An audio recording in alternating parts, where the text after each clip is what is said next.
Hey, welcome back to another episode of the Partnernomics Show. Today I was joined by Joel Swanson. So Joel is an expert level EOS implementer, been doing this for over a decade. So it's really fun to kind of jam with him, tons and tons of experience. And we had the opportunity to really drill into like growth aspects of helping companies grow. And he provided a lot of good insights to the different executives and different viewers from the podcast.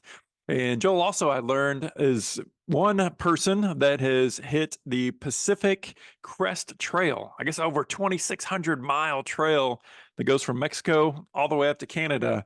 Whenever my wife drags me out to Arizona, we do 4 or 5 mile trail walks. I feel like that's plenty enough time for me, but I couldn't imagine going 2,700 miles. So very interesting. And wow, what an amazing accomplishment for him. But really enjoyed the conversation that I had with Joel. Again, like really drilling into some insights for growth and just driving more efficiencies and in particular scaling. How do we scale our different organizations? So I hope you enjoy this episode and get some good golden nuggets out of it. Here we go. Welcome to the Partnernomics Show, where industry thought leaders discuss the hottest topics in partnerships, ecosystems, and innovation. Welcome back to another episode of the Partnernomics Show. Great to be with you again. Today we are joined by Joel Swanson. So Joel is joining us from the great state of Minnesota. Joel, how are things going today? Fantastic. It stopped raining, which it hasn't done in a long time. So it's good so far. You guys are getting plenty of rain up there, huh? Has the heat started moving in?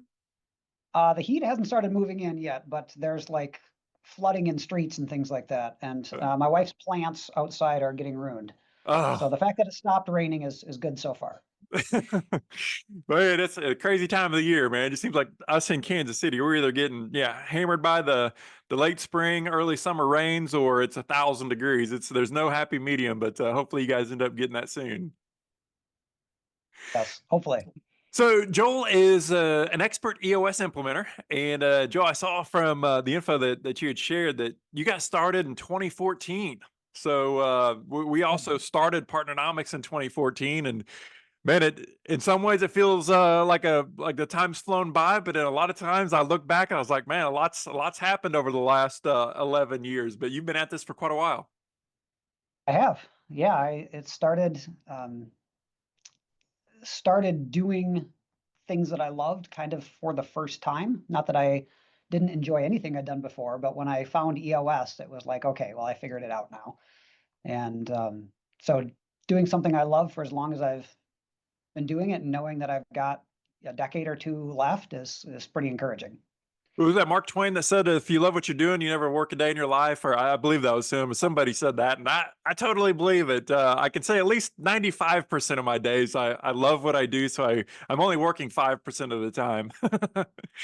That's pretty good. Joel, what did you do before hopping into EOS? Well, I've been in consulting essentially my entire career, and I started in technology consulting. So way back in the day, I was the guy, crawling around under the desks, fixing the technology. And I pretty quickly learned that I was much better at the people side than the actual technology side. And so I got pretty plugged into working with business owners to help them align, okay, what are you trying to do with your business and how do we make sure that technology lines up with that? And that oozed into project management and operations management and service management, and then process design and lean. And so I've never really changed anything in my career. I've just kind of oozed. And then in, I think, 2012, one of my clients had tried to implement EOS on their own, and it hadn't gone very well. And so they asked me for help. And I said, sure, because it's like, that's what you do, right? And I didn't really know what I was doing at the time, to be honest. And so I messed some stuff up, but I was still really impressed with EOS as a system. And so then it was like, okay, well, here's what I'm going to do now. And so it took me about 1.5 years to kind of ramp down what I was doing while I ramped up my EOS practice. But that's been my full-time gig now for 11 years. Man, that's awesome. What a great run. Well, it's always interesting. I love when I have a chance to reach out to different coaches, implementers, advisors, whatever term we want to use, but just folks that help companies grow their businesses. And it's neat to understand their background and then see how their background and their passions and interests, how that helps fuel different parts of what they love to do when it comes to whether it's implementing EOS or another system, whatever that may be. So I imagine you probably have some strong thoughts in leveraging technology and those different things. So hopefully we'll dig into some of those. Let me fire the first question at you, Joel, and that's, you know, I imagine you're the same way. Certainly, whenever we work with entrepreneurs, business executives, one of the first questions that we ask is, are you interested in growing? Are you committed to growth? Do you know what that means? And the question I have for you is, in every organization, right? As much as I even don't want to admit it, within Partnernomics, there's a certain level of percentage of chaos that we have as well. Like whenever you grow that business, how do you make sure that you're only growing the things that you want to grow, and you're not just kind of exacerbating maybe any inefficiencies or chaos or something that you might have in your company? Well, let me ask you this, Mark. Do you have like an HR manual or an employee handbook? Yes, and I'm probably the exception rather than the rule. One of my early friends, as I started, I didn't even know what an HR handbook was at the time. And I quickly got schooled, but that is one box that I can check. Okay, so you've checked that box. And it's relatively, this is an easy example because lots of companies have been through this. They put together an HR manual or an employee handbook, and then they roll it out to everybody. And then a few years later, they have to update it, and then they have to update it again. And what I've experienced is that an employee handbook or an HR manual has never in the history of the world ever gotten shorter. Like they only get longer, they only get more complex. And this likens a lot back to the idea of, did you take physics in high school by any chance? No, I did not. I wasn't that smart. Okay. So the idea of entropy in physics is this idea that everything winds down, everything kind of drifts towards decay. And this pen that I'm holding right here, in 1,000 years will not be a pen. This will degrade, decay, all that kind of stuff. And so in physics, that's how entropy really manifests itself as everything winds down. But in organizations, entropy manifests very differently. And I tell all my clients that in an organization, entropy manifests itself as complexity. So left unchecked, everything will just drift toward complexity. No HR manual has ever gotten shorter. Your processes get more complex. Your chart of accounts will get more complex. Not just your HR processes and procedures, but the way that you interact with your clients becomes more complex. And so, and most of the time, this doesn't happen in big jumps.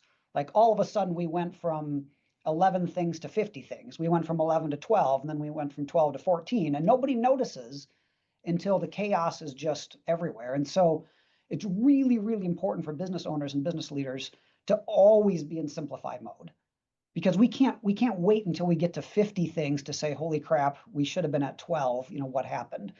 And so making sure that as you grow, which everybody wants to do, not everybody, but most the people that you and I are working with want to grow, that as you grow, you're not just increasing chaos, is about always being in simplify mode as you go, rather than waiting and then saying, holy crap, what happened? I love that. So it's not adding, it's tuning, right? I guess when you add, you also need to tune, right? That's what we say, like, there's a difference between process and bureaucracy. And a lot of people think, and I'm thinking back when I was, in big corporate America, Fortune 50 land, people mistook, process for bureaucracy, because I think, to your point, it's about putting processes on top of processes and even keeping the old, outdated, antiquated stuff instead of tuning to get better with that. Well, and it's even beyond that. It's in the messaging that we make to the outside world. I was with a client yesterday, our Carpathian Capital Management, and they they bring on investments and then they redeploy those investment dollars. And so they talk to a lot of prospective investors. And one of the things they talked about is, okay, with tariffs and things like that, we need some things to say to address those concerns that lots of prospective investors have. And so they identified that we needed to change that. But then the integrator piped up and said, okay, yes, we can do this, but, and then talking to the guy that usually is speaking to the investor said, you're not allowed to add any more slides to your presentation. So yes, we can change things, but don't you dare add another slide. And so then they started talking about, all right, well, if we need to add some information to clarify for people why investing with us is still good despite tariffs and whatever economic uncertainty, what do we need to take out in order to make sure that this slideshow doesn't grow? And I didn't lead them through that, but they've been doing EOS with me long enough that that's built into their DNA that we can't just add complexity. We have to simplify in the process. Yeah, man, what great takeaways. Let me toss another question at you. So with the founder, the CEO, or these different executives in all of these different roles, I think one of the most important things, right, for us to be able to scale the business is to not be in every step of the business. What's some things that you see, or what's some advice or some insights that you can share to executives to, not get stuck in the absolute minutia of the day to day? Well, interesting, on Tuesday, I've got a friend named Jeff Radical who owns a consulting company called The Next Step, and he did a webinar on the art of delegation for a whole bunch of my clients. And something he said that stuck with me is he said, across the country, the number one word I hear from executives is exhaustion. And he said, it's everywhere. And a huge part of it is that people are unwilling or unable to let things go.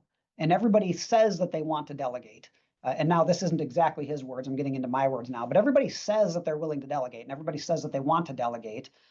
But in general, people are unwilling to put up with somebody doing it not 100% as good as the way that I would do it. And something else that Jeff said that was really helpful is he said, when you think about the people who report to you, if they could do everything you do as well as you do it, they would have your job. And so it doesn't mean that they're bad people, but it does mean that nobody's going to do it as well as you. And you've got to be okay with that. Because if you're unwilling or unable to let things go, you are holding the organization back. And I tell my clients frequently, like you get accolades in today's business culture for saying, I want to protect my people and I don't ask my people to do anything that I'm not willing to do myself. But if you aren't able to give things up, you're holding everything back. And I had a client one time, and a manufacturing company, I think $90 million. They had 300-400 employees. And as they were coming in for their session, they were talking about the alarm that had gone off. And I was like, what's going on? We hadn't even started yet, but they're like, I said, what happened? Turns out the alarm for the building had gone off overnight. And the alarm company called the CFO.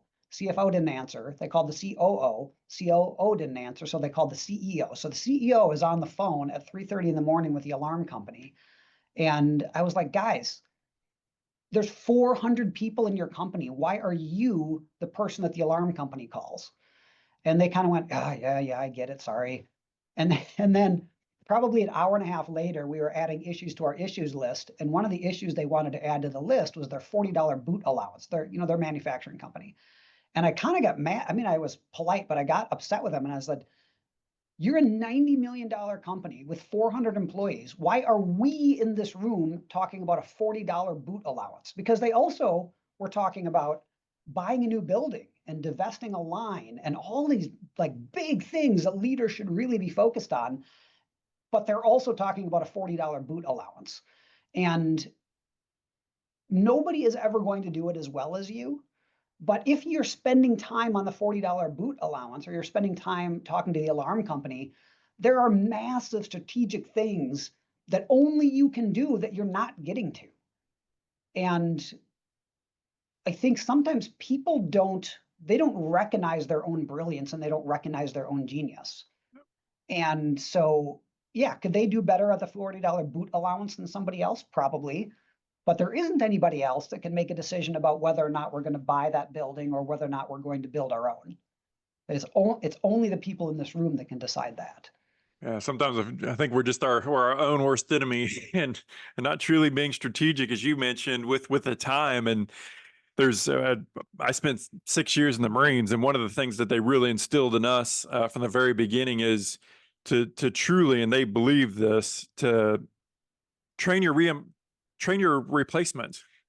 You're not designed to be where you are. It's granted, if you're the CEO, you can't get much higher than that, but train your replacements, because that's what allows the entire organization to go and grow. And yeah, such an important point there, but a lot of times not very well taken. Well, in that same vein, Joel, I love this, like really just digging into the growth aspects of that. From an executive's perspective, a lot of times whenever we think of growing, it's okay, now what are we doing and how many people do we need to hire? But a lot of times, I think with you, I would imagine with your background in technology, I'm certainly a technology junkie and a process junkie as well. There's other ways to think about growth, but like specifically when it comes to headcount, what's some of the recommendations that you share with executives? Well, the biggest thing about adding people is that you have to add the right people. And a lot of times what leaders don't understand is that a small team, and this is Patrick Lencioni, I'm gonna paraphrase because I don't have the exact quote handy, but a small team of the right people who are aligned, who are all average people, will outperform a brilliant team that isn't completely aligned. And so I don't care so much about how smart is a person or how good is that one individual. I care more about how aligned is the team. And I had a client, this is years ago, he had 5 people and he had to lay off. And he categorized, he had an A player, a B player, and 2 C players on this team. And he had to get rid of 2 because this particular division wasn't doing well and he had to lay people off. And you'd think, oh, well, you've got an A, a B, a C, and a C, just get rid of the 2 C players. But he didn't. He got rid of an A and he got rid of a C. And I was like, well, why did you get rid of an A and a C? And he said, well, because the 2 A's were always fighting. And so he said, I would rather get rid of one of my A players than get rid of 2 C players and retain those 2 A's that were always fighting. Because getting the right people will transform what you're doing. I had another client, this is probably a year ago. They're a wealth management firm, and things were the market was kind of dipping, and when that happens, obviously everything changes for them. And so they were like, we're not making the kind of profitability we need to make, and we might have to lay somebody off. And I think they had like 24 people at the time or something like that. And so they agreed to lay off 1 person. Then I said, well, could we do 2? And I eventually convinced them to lay off 2 people. And then they said, okay, well, we can do 2 people. And I said, well, how about 3? And eventually I got them to the place where I convinced them to lay off 6 people. And then they said, well, why would you want us to lay off 6 people? And I walked over to the board where we had our issues listed. And I said, because you've got 6 names on this list of people that you're questioning whether or not they're the right person in the right seat. You just saw their eyes get big and their jaws drop. And they said, well, okay, well, when should we lay these people off? And I said, tomorrow. And they didn't, because it was a Friday, but they did on Tuesday. And they went from 24 people to 18 people on Tuesday. And with 24 people, everybody was kind of panicked, like, how are we going to get all of this stuff done? And when they went down to 18, all of that chatter went away, because that company worked better with 18 people who they were sure were the right people in the right seats than with 24 people where they had 6 of them who they weren't quite sure about. And that was a year ago, maybe more than a year. They went down to 18. I just talked to them a couple days ago. They're at 30 now. Gotcha. But Because 30, hopefully 30 aligned, right? Right people, right 30 that are seats. aligned. Yeah. Yeah, man. And they're taking over the world.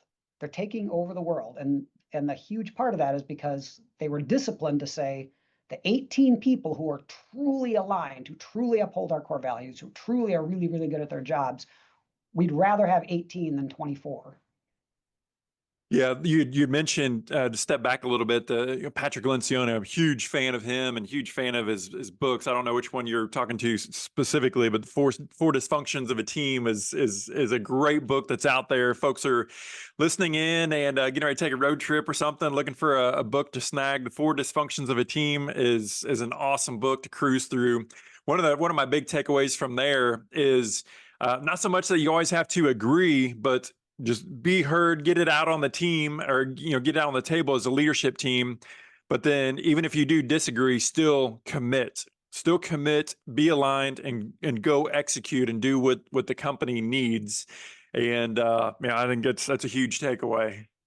Yeah, we talk about disagree and commit a lot in EOS. Like, you can disagree, but once everybody's been heard and we make a decision, then we got to go that direction. Absolutely. Joel, another question for you. So as senior leaders, and maybe this is something challenging for us, how can we determine like what we are truly good at? You kind of alluded to this, several minutes ago, and some things that you were saying, and I try to be self-aware and reflective. There's certainly things that I think I'm pretty good at, and there's a lot of things that I'm not so good at. Through your career and working as an implementer for over a decade now, what's some of the things that you see, or that you can kind of coach executives to really understand what are they truly good at, and then how do they, kind of add those shortcomings that they might have to make sure that we're still elevating the entire organization? Wow. Well, I've got a lot of thoughts on this. Strictly out of EOS, we talk about getting the right people in the right seats, and right people is about upholding our core values, and right seats is about whether or not you get it, want it, and have the capacity to do this thing in question. And assuming that you've got trust among your team, a really, really good way to figure out what you're good at is honestly just to ask your people. So I can self-assess on core values, or I could look at the roles that I'm accountable for and ask, do I get it? Do I want it? Do I have the capacity to do it? But hearing from the people that I work closely with tends to get better answers. And so, and everybody says they're willing to be open and honest until you actually put them in a place where you're asking them to do it for real, and then a lot of people are not. And so this only works if you've got trust with your team. But we do this, day one in EOS. We ask these really hard questions, and we start making people answer these things for each other.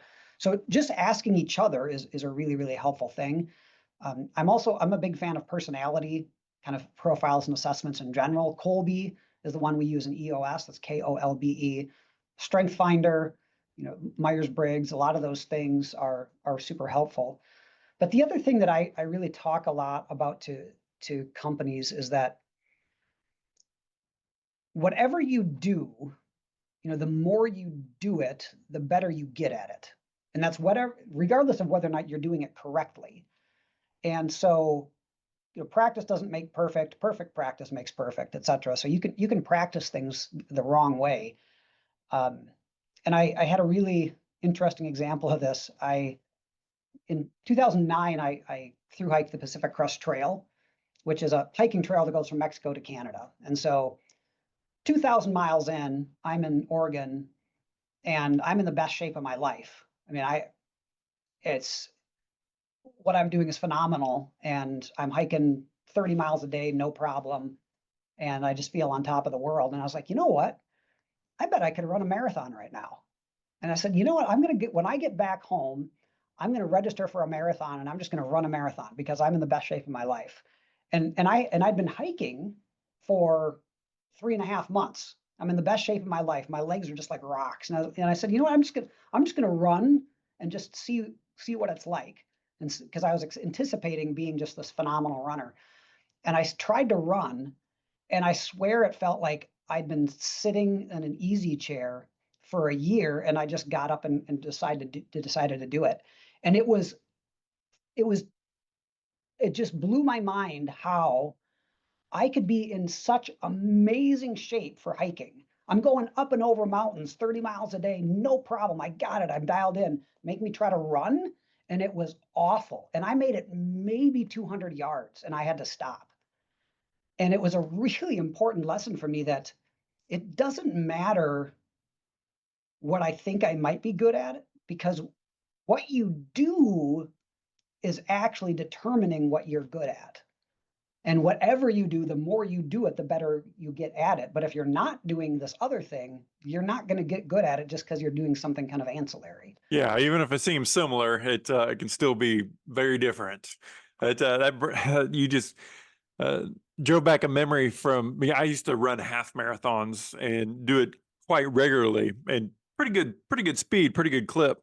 And then I was invited to play in a softball tournament, outfield. So I spent like, several hours sprinting. I couldn't get out of bed the next day. Yeah. It's like I thought I was just going to be a total rock star, and I like could literally barely walk for about the next 3 days. So, yeah, you just gave me a little blast from the past. Joel, one last question here for you. I'm going to drop one on you that I just started fairly recently asking folks just to pick their brain a little bit, and that is, I'd love for you to speak to your 21-year-old self. Give some advice to the 21-year-old Joel that was really just starting to dig into the business world. Looking back with all the experience that you have now, what kind of advice would you give him?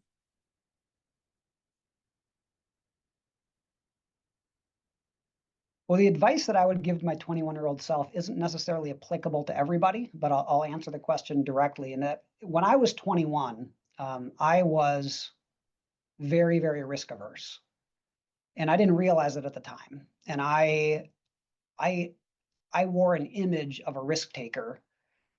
I was all like, I mean, I was dreadlocks, and I was body art, and I was snowboarding and rock climbing, and so I portrayed an image of someone who was like a laissez-faire risk taker, but I was simultaneously managing the risk out of my life and everywhere that I possibly could. And that really came back to bite me when I did this through hike in 2009, because you can't hike from Mexico to Canada and manage the risk out of it. And the road is closed, and the place I was supposed to get food went out of business, and I can't get a ride into town, and I'm lost in the snow, and all of that kind of stuff. And so and that was really transformational for me. I wish that I didn't have to go through that experience in order to be okay with risk. And so talking to my 21-year-old self, I would say that risk is part of the adventure. Man, And that's some great advice. I love that. if you don't have risk, you really don't have an adventure. Yeah. So if you want an adventure, you've got to have a life that's okay with risk. So If you end that's what I up would say to playing my it so safe that you miss out on so much. I mean, what you're saying there really resonates with me deeply, and that is, both of my parents, lifelong business owners. I kind of half jokingly say that I was in high school before I realized most people work for somebody else. Because both of my parents have self-employed forever, and I grew up in their businesses. That's what, where I really drew the love for business. And coming out of college, went to work for a big Fortune 50, which was a smart move, a great move, but they call it the golden handcuffs. And I knew that I wanted to have my own business and go out and kind of do that thing. But man, it gets scary, especially whenever you see what you're giving up. And it just about paralyzed me, for a number of years. But then, to your point, through different circumstances, jumped out, kind of did it, and here we are, over 10 years later, and just totally having, the time of our lives, and I think having, some real impact. But yeah, what you had shared there resonates much more than what you know. It is so true, so true. Joel, I appreciate your time. Thank you so much for reconnecting with me and for jumping on the podcast and sharing your insights. Joel, how can folks that's watching this, listening to this, how can they connect with you? Maybe what's some parting comments you'd like to share before we sign off? Well, one parting comment that doesn't have anything to do with what we talked about is I just want to thank you for your service in the Marines. You're very welcome. It was my pleasure. I've got a lot of relatives that have been in the military. I couldn't go in the military because my feet were too flat, honestly. But I'm always super grateful for people that have done that. So thank you. In terms of getting in touch with me, I'm on LinkedIn, and if you just say Joel Swanson EOS, you'll find me. joel.swanson@eosworldwide.com is my email address. And yeah, I'd love to connect with people. Awesome. Joel, thank you so much. Have a great day, and I hope your flowers end up turning out all right. I hope they're not drowned. Yes. If your wife is happy, then everything's good, right? That's right. Thank you. All right. Thank you, Mark. Bye. Thanks for joining us for this week's episode of the Partnernomics Show. Don't forget to subscribe to get the newest episodes at thepartnernomicsshow.com.